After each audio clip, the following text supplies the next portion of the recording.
So hey guys, welcome back to our channel. और आज के इस वीडियो में हम लोग देखने वाले हैं कि आर्मस्ट्रॉन्ग नंबर का प्रोग्राम कैसे बनाते हैं। ठीक है, तो सबसे पहले समझ लेते हैं कि आर्मस्ट्रॉन्ग नंबर होते क्या हैं। ठीक है, तो जैसे भी कोई नंबर दिया है 23, 2 डिजिट का ले लेते हैं हम। ठीक है, तो इनको सेपरेट कर देंगे हम लोग 2 और 3। ठीक है, अब 2 का क्यूब करते हैं हम लोग एंड 3 का क्यूब करते हैं। ठीक है, 2 का क्यूब हो गया 8, 3 का क्यूब हो गया 27। ठीक है, 27 होता है ना। अब इन दोनों को ऐड कर देंगे हम लोग, तो 27 + 8 कितना हो गया 35। ठीक है, अब ये नंबर आर्मस्ट्रॉन्ग नंबर है कि नहीं है। जो हम लोग का नंबर था ओरिजिनल, वो अगर इससे मैच कर गया तो वो आर्मस्ट्रॉन्ग नंबर होता है, वरना नहीं होता है। ठीक है, सबसे इजी आर्मस्ट्रॉन्ग नंबर सबसे पहला होता है 153। ठीक है, अब इन तीनों को अलग कर लेते हैं 1, 5 एंड 3। ठीक है, अब इन तीनों का क्यूब करते हैं। 1 का क्यूब तो 1 ही हो गया, 5 का क्यूब हो गया 125 एंड 3 का क्यूब हो गया 27। अब इन तीनों को ऐड करते हैं। ठीक है, 1 और 125 को ऐड करेंगे 126 हो गया, तो 126 को 27 से ऐड कर दो तो ये आ जाएगा 153। ठीक है, 153 आ गया। राइटिंग पे ध्यान न देना। ठीक है, तो जो अपना नंबर था 153, और लास्ट में इन सबको ये सब तामझाम करने के बाद भी अगर 153 आ रहा है तो वो नंबर आर्मस्ट्रॉन्ग नंबर होता है, वरना नहीं होता है। ठीक है, तो आई होप समझ में आ गया होगा कि आर्मस्ट्रॉन्ग नंबर होता क्या है। अब इसका प्रोग्राम कैसे बनाना है, तो मैं एक नंबर ले लेता हूँ 153 लेते हैं। ठीक है, टेस्ट करने के लिए।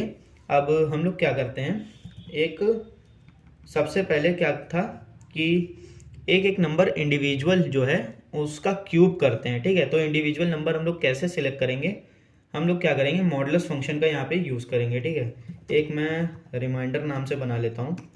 ठीक है, और लूप चलाते हैं हम लोग। वाइल लूप मैंने क्यों यूज़ करा है, इसका भी रीज़न है क्योंकि हम लोग को नहीं पता, कि कहाँ से हम लोग को कहाँ तक जाना है। ठीक है, ये तो पता है कि हम लोग कब तक के चलना है, जब तक के एन हम लोग का ज़ीरो ना हो जाए। ठीक है, तो हम लोग का एन जब तक के ज़ीरो ना हो जाए, क्योंकि उसको डिवाइड करते जाएंगे हम लोग ना।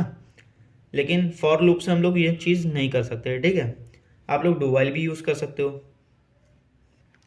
ठीक है, अब यहाँ पे क्या करना है, रैम के अंदर एन मॉडुलस 10 कर देंगे। एन मॉडुलस 10 ही क्यों करा है, क्योंकि 10 से अगर हम लोग किसी भी चीज़ का मॉडुलस करते हैं तो उसका रिमाइंडर जो है वो हमेशा लास्ट वाला नंबर ही आता है। जैसे कि ये 153 दिया, इसका 10 से अगर हम लोग डिवाइड करेंगे तो इसका रिमाइंडर क्या बचेगा, 3 बचेगा। फिर हम लोग क्या करेंगे, एन को डिवाइड कर देंगे 10 से, तो 15 बचेगा। फिर उसका मॉडुलस फिर कर देंगे तो 5 आ जाएगा अपने पास, फिर ऐसे ही 1 आ जाएगा अपने पास। समझ में आया ना। अब एक और वेरिएबल मैं यहाँ पे ले लेता हूँ ANS, जिसके अंदर आंसर स्टोर करेंगे और जिसके अंदर मैंने 0 पहले से इनिशलाइज कर दिया है। अब इसके अंदर मैं प्लस करूँगा क्यूब, जो भी रिमाइंडर आएगा।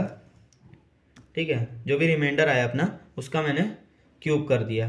ठीक है, इंडिविजुअल वैल्यू आएगी, सबसे पहले 3 आएगी, उसका क्यूब करके आंसर में प्लस करा दिया है। और यहाँ पे वैल्यू ही चेंज कर दी है, इनिशलाइज कराई यहाँ पे वैल्यू और यहाँ पे प्लस कराया, दोनों में डिफरेंस है। ठीक है, अगर यहाँ पे मैं खाली ले लेता हूँ तो यहाँ पे गार्बेज वैल्यू स्टोर हो जाएगी, जो कि आंसर गलत आएगा। ठीक है, अब अपने पास आंसर आ गया है। ठीक है, अब क्या करना है, n को डिवाइड कर देना है 10 से, क्योंकि इससे चेंज नहीं होगा n।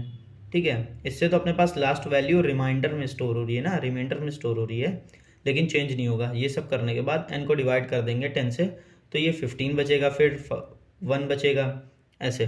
ठीक है, अब कुछ नहीं करना है, हम लोग प्रिंट करा लेते हैं, एक बार चेक कर लें, %d कॉमा आंसर। ठीक है, तो मैं यहाँ पे रन कर लेता हूँ, तो एक बार रन करा लेते हैं। ठीक है, तो मैं यहाँ पे देख लेता हूँ gcc armstrong.c।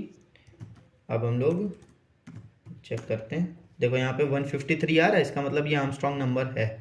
ठीक है, तो हम लोग को कुछ नहीं करना, एक बार अब हम लोग चेक करेंगे कि n अगर ANS के बराबर है, लेकिन यहाँ पे n अपना 0 हो चुका होगा, ठीक है। तो एक बार एक टेम्प वेरिएबल ले लेना और उसमें n की वैल्यू कॉपी करा देना एक बार, ठीक है।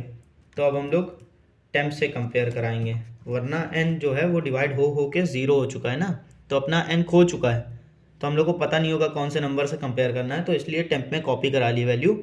अब हम लोग टेम्प से कंपेयर कराएंगे, ठीक है। ANS के अगर बराबर है तो % d इज आर्मस्ट्रॉन्ग नंबर, ठीक है। जहाँ पे % d के अपना आंसर ले लो चाहे टेम्प ले लो, ठीक है।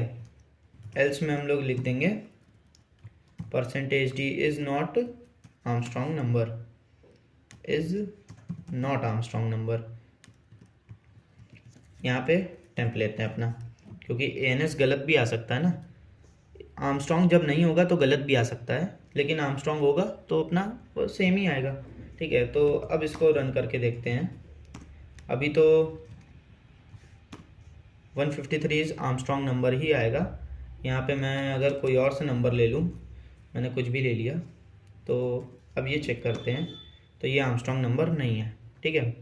तो आई होप आप लोग को प्रोग्राम समझ में आ गया होगा कि कैसे मैंने बनाया है, ठीक है।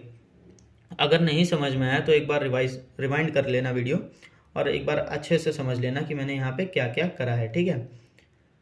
Okay guys, thank you for watching this video.